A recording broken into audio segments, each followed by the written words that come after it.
every alarm is flashing red. That is the warning from Capitol Hill following reports of an ISIS-affiliated network smuggling migrants right here into the U.S. While Homeland Security officials insist there is no imminent threat, they admit some individuals may match the terrorism watch list. National security correspondent Caitlin Burke joins us now with the latest. Caitlin, what do we know about these people?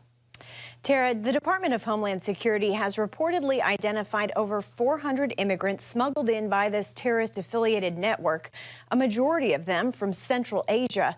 About 150 have been arrested, and the whereabouts of many others are at least known. 50 of them, however, remain at large. This is a national security risk and a direct result of Joe Biden's failed far-left Democrat open border policies. Republicans say this latest development comes as no surprise. House Homeland Security Committee Chairman Representative Mark Green saying in a statement, quote, "My committee has long warned that this administration's open borders agenda is bringing bad actors into the homeland in droves. This is unacceptable, preventable, and absolutely terrifying."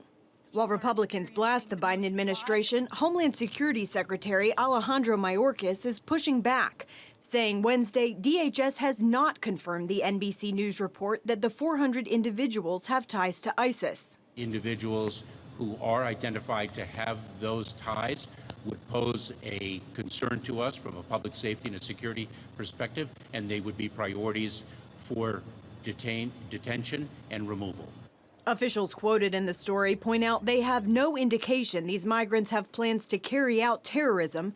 Still, there's an abundance of caution. These latest concerns come just weeks after the arrest of 8 Tajikistan nationals with ties to ISIS. They all illegally crossed the southern border. These were terrorists that the Biden policies welcomed into our country. The safety and security of the American public is indeed our highest priority. We screen and vet individuals when we encounter them. If we learn of derogatory information subsequently, later in the process, then we take enforcement action accordingly. House Speaker Mike Johnson hopes the House passes the DHS funding bill, which largely focuses on the border this week. Democrats, however, say it's full of conservative priorities that will likely cause it to stall out in the Senate. Tara? All right, Caitlin, thanks.